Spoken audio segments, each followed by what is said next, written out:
Hello friends, स्वागत है आपका करियर कॉन्वेंट के यूट्यूब चैनल पर। और साथियों, आज का जो हमारा डिस्कशन का टॉपिक है काफ़ी इंपॉर्टेंट होने वाला है, क्योंकि आज हम बात करने वाले हैं इंफॉर्मेशन एंड कम्युनिकेशन टेक्नोलॉजी, जिसे हम शॉर्ट में आईसीटी भी कहते हैं। फ्रेंड्स, यह सब्जेक्ट भारत में पीएचडी कोर्स वर्क के दौरान पढ़ाया जाता है और आज के मॉडर्न रिसर्च एनवायरनमेंट में इसकी भूमिका अत्यंत ही महत्वपूर्ण है। बहुत से रिसर्च स्कॉलर सोचते हैं कि आईसीटी केवल कंप्यूटर या इंटरनेट तक ही लिमिटेड है, लेकिन वास्तव में आईसीटी उससे कहीं अधिक व्यापक कॉन्सेप्ट है। आईसीटी का उपयोग होता है रिसर्च वर्क में, डेटा कलेक्शन में, एकेडमिक कम्युनिकेशन में, स्टैटिस्टिकल एनालिसिस में, ऑनलाइन लर्निंग में, रिसर्च पब्लिकेशन में, डिजिटल कोलैबोरेशन में और आर्टिफिशियल इंटेलिजेंस एप्लीकेशन में। आज के समय में कोई भी रिसर्चर आईसीटी नॉलेज के बिना इफेक्टिव रिसर्च कर ही नहीं सकता। आज के इस वीडियो में हम समझेंगे आईसीटी क्या है, आईसीटी के कंपोनेंट्स कौन-कौन से होते हैं, रिसर्च में आईसीटी का आखिर रोल क्या है, आईसीटी टूल्स कौन से हैं, आईसीटी के एडवांटेज क्या हैं और इसमें चैलेंजेस क्या-क्या हैं। इसके अलावा हम एथिकल यूज़ ऑफ आईसीटी को भी समझेंगे। तो चलिए अपने इस वीडियो को शुरू करते हैं। आइए सबसे पहले बात करते हैं कि आईसीटी आखिर है क्या? देखिए, ICT information and communication technology का इंटीग्रेशन है, जिसका यूज़ इंफॉर्मेशन को स्टोर करने में, डेटा को प्रोसेस करने में और इंफॉर्मेशन शेयरिंग के लिए किया जाता है। अगर सिंपल शब्दों में समझें तो आईसीटी कंप्यूटर टेक्नोलॉजी और कम्युनिकेशन टेक्नोलॉजी का कॉम्बिनेशन है, जो इंफॉर्मेशन को इफेक्टिवली हैंडल करने में हमारी हेल्प करता है। आईसीटी में इंक्लूड होते हैं कंप्यूटर, इंटरनेट, सॉफ्टवेयर और communication systems. Meaning of information. अब समझते हैं कि इंफॉर्मेशन का आखिर एक्चुअल मीनिंग होता क्या है। इंफॉर्मेशन के मीनिंग को समझने के लिए हमें पहले डेटा और इंफॉर्मेशन को समझना होगा। डेटा आखिर है क्या? डेटा है रॉ फैक्ट्स एंड फिगर्स। जैसे अगर हम बात करें कि 25, 45, 67, तो यह केवल एक नंबर्स हैं, और या हम कहें कि ये केवल रॉ फैक्ट्स और फिगर्स हैं। यानी कि इन नंबर्स के बेस पे हम कुछ भी कंक्लूड नहीं कर सकते। अब बात करते हैं इंफॉर्मेशन की। Information is processed meaningful data, या हम कहें कि जब हम डेटा को प्रोसेस करके मीनिंगफुल बनाते हैं तो वो इंफॉर्मेशन बन जाता है।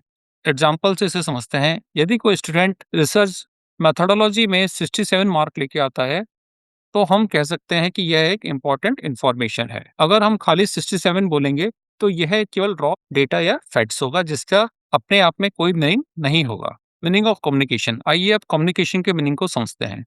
कम्युनिकेशन का मीनिंग होता है एक्सचेंज ऑफ इंफॉर्मेशन, यानी कि इंफॉर्मेशन का आदान प्रदान। कम्युनिकेशन डिफरेंट मेथड से किया जाता है, जैसे emails, video conferencing, social media और इंटरनेट। रिसर्च में कम्युनिकेशन अत्यंत ही इंपॉर्टेंट है, क्योंकि रिसर्चर लगातार आइडियाज, पेपर्स और फाइंडिंग को आपस में शेयर करते रहते हैं। तो इस तरह हम देखते हैं कि रिसर्च कोलैबोरेशन के लिए कम्युनिकेशन एक इम्पॉर्टेंट टूल है। Components of ICT. आईसीटी के कई इंपॉर्टेंट कंपोनेंट्स होते हैं, जैसे hardware, software, communication technology, data and information. Users. Hardware हम उन फिजिकल डिवाइसेस को कहते हैं जिन्हें हम देख या छू सकते हैं, जैसे computer, laptop, printer, scanner, projector और स्मार्टफोन्स। सॉफ्टवेयर ऐसे प्रोग्राम्स जो कि हार्डवेयर पे रन करते हैं, वो सॉफ्टवेयर कहलाते हैं। सॉफ्टवेयर जनरली दो तरह के होते हैं, सिस्टम सॉफ्टवेयर और एप्लीकेशन सॉफ्टवेयर। सिस्टम सॉफ्टवेयर के एग्जांपल को समझें तो विंडो और लाइनेक्स हमारे सिस्टम सॉफ्टवेयर हैं। और अगर हम एप्लीकेशन सॉफ्टवेयर को समझें तो MS Word, Excel, SPSS, MATLAB, यह सभी हमारे एप्लीकेशन सॉफ्टवेयर्स हैं। कम्युनिकेशन टेक्नोलॉजी में इंफॉर्मेशन को ट्रांजिट करने वाले टूल्स पे बात की जाती है, जैसे internet, WiFi, Bluetooth, satellite communication और optical fibre. Data and information. Data और इंफॉर्मेशन आईसीटी का हार्ट है।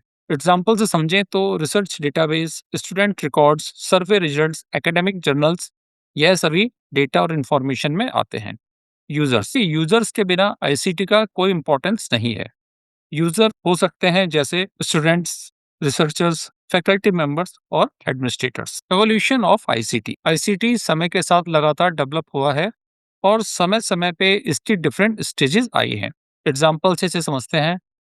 First stage manual communication. देखिए, पुराने समय में मैनुअल कम्युनिकेशन इंफॉर्मेशन को एक स्थान से दूसरे स्थान भेजने के लिए एक इम्पॉर्टेंट टूल माना जाता था। मैनुअल कम्युनिकेशन में लेटर्स और प्रिंटेड बुक्स का यूज होता था।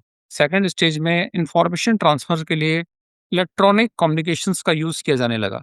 जिसमें टेलीफ़ोन, रेडियो, टेलीविज़न जैसे डिवाइसेज़ का यूज़ किया गया। थर्ड स्टेज में कंप्यूटर रेवोल्यूशन की बात की गई, जहाँ पर पर्सनल कंप्यूटर्स, डिजिटल स्टोरेज आदि टूल्स का यूज़ किया गया। फोर्थ स्टेज में इंटरनेट का टाइम आया और यहाँ पर ईमेल्स, वेबसाइट्स, ऑनलाइन एजुकेशन जैसे टूल्स का यूज़ होने लगा। फिफ्थ स्टेज आया स्मार्ट टेक्नोलॉजी एरा का और यहाँ पे artificial intelligence, cloud computing, big data और आईओटी का यूज़ होने लगा है।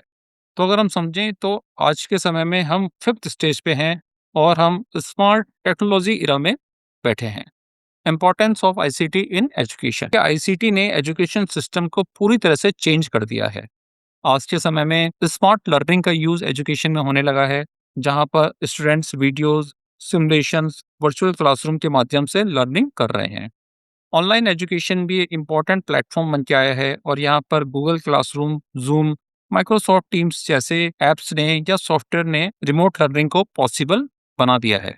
Global knowledge access. आज के समय में रिसर्चर दुनिया भर के journals, e books, research database को कहीं से भी एक्सेस कर सकते हैं। Interactive teaching. टीचर्स अब smart boards, multimedia presentations, animations का उपयोग करके लर्निंग को इंटरेस्टिंग बना रहे हैं। Role of ICT in PhD research. अब समझते हैं रिसर्च में आईसीटी का सबसे इंपॉर्टेंट रोल। आज के समय में आईसीटी पीएचडी रिसर्च में हर स्टेज में यूज होता है। Literature review. लिटरेचर रिव्यू के दौरान स्टूडेंट्स यूज करते हैं Google Scholar, ResearchGate, Scopus, Web of Science. तो यह वो सारे टूल्स हैं जो रिसर्च पेपर्स को खोजने के लिए रिसर्चर के द्वारा यूज किए जाते हैं। Data collection. डेटा कलेक्शन भी आजकल आईसीटी की हेल्प से होने लगा है, जैसे गूगल फॉर्म्स, ऑनलाइन सर्वेज और डिजिटल क्वेश्चनर्स के माध्यम से। Data analysis. Researcher statistical analysis के लिए भी आईसीटी का यूज करने लगे हैं, जैसे SPSS, R programming, Python, MATLAB और मिनिटैब जैसे सॉफ्टवेयर्स का। Research communication. आईसीटी रिसर्चर्स को ग्लोबली कनेक्ट करता है through email communication, video meeting और इंटरनेशनल कोलैबोरेशन से। Research publication. आज के समय में रिसर्च पेपर ऑनलाइन सबमिट किए जाते हैं थ्रू जर्नल पोर्टल्स और conference system. Advantage of ICT. ICT के आज के समय में काफी सारे एडवांटेज हैं, जैसे फास्टर कम्युनिकेशन के लिए आईसीटी का यूज किया जाता है, better data management, time saving, global collaboration, improved research quality. तो यह वो सभी चीजें हैं जो कि आईसीटी की हेल्प से हमें मिलती हैं। Challenges of ICT. जब हम आईसीटी का यूज करते हैं तो काफी सारे चैलेंजेस भी हमें देखने के लिए मिलते हैं, जैसे cyber security risk, data hacking और प्राइवेसी इश्यू हमें आईसीटी के यूज के दौरान मिलते हैं। Digital divide. हर व्यक्ति के पास समान टेक्नोलॉजी एक्सेस नहीं होता है, तो यह भी एक आईसीटी का चैलेंज है। Information overload. आज के समय में इंफॉर्मेशन सभी के लिए अवेलेबल है, लेकिन कई बार इतनी ज़्यादा इंफॉर्मेशन होने से कंफ्यूजन भी पैदा होती है। Plagiarism issue. इजली इंफॉर्मेशन होने से कॉपी पेस्ट कल्चर बढ़ता जा रहा है, जिससे रिसर्च में प्लेजरिज्म इश्यूज बढ़ते जा रहे हैं। Technical skill requirement. रिसर्चर्स को लगातार अपनी स्किल को अपडेट करने की रिक्वायरमेंट है, तभी वह आईसीटी को सही तरीके से यूज कर पाएगा। Emerging ICT technologies. Artificial intelligence. देखिए, आज के समय में आर्टिफिशियल इंटेलिजेंस का यूज काफी बढ़ता जा रहा है, जिससे predictive analysis, automation, machine learning जैसे नए नए फील्ड पैदा हो रहे हैं। Big data analytics. आईसीटी का यूज बिग डेटा को एनालाइज करने के लिए भी आज के समय में होने लगा है। Cloud computing. Online data storage और कोलैबोरेशन के लिए क्लाउड कंप्यूटिंग का यूज काफी ज्यादा हो रहा है, जिसमें Google drive, one drive, Dropbox जैसे क्लाउड्स का यूज किया जाने लगा है। IoT. IoT internet connected devices real time data collect करते हैं। ब्लॉकचेन। ब्लॉकचेन का यूज डेटा सिक्योरिटी और ट्रांसपेरेंसी को बढ़ाता है। Ethical use of ICT. देखिए, क्योंकि हम पीएचडी की बात कर रहे हैं, तो यहाँ पे इम्पोर्टेंट है कि रिसर्चर्स को आईसीटी का एथिकल यूज करना चाहिए। किसी भी रिसर्चर के लिए जो इम्पोर्टेंट पॉइंट्स हैं वो ये हैं कि वो प्लेजरिज्म को अवॉइड करे, जेन्युइन रेफरेंस का ही यूज करे, पार्टिसिपेंट डेटा को प्रोटेक्ट करे, कॉपीराइट लॉज की रिस्पेक्ट करे और फाइनली रिसर्च इंटीग्रिटी को मेंटेन करे। Future of ICT. आईसीटी का फ्यूचर काफी प्रॉमिसिंग है और फ्यूचर में जो इमर्जिंग ट्रेंड्स हैं वो कुछ इस तरह से हैं: AI based teaching, virtual reality classrooms, smart research system, digital universities. Education और रिसर्च फ्यूचर में और अधिक टेक्नोलॉजिकल ड्रिवन होंगे। कंक्लूजन। तो फ्रेंड्स, आज हमने विस्तार से समझा इंफॉर्मेशन एंड कम्युनिकेशन टेक्नोलॉजी के बारे में और हमने यह देखा कि मॉडर्न रिसर्च में आईसीटी इतनी इंपॉर्टेंट क्यों है। हमने यह भी देखा कि किस प्रकार आईसीटी के यूज़ से स्पीड, क्वालिटी और कोलैबोरेशन इम्प्रूव होते हैं।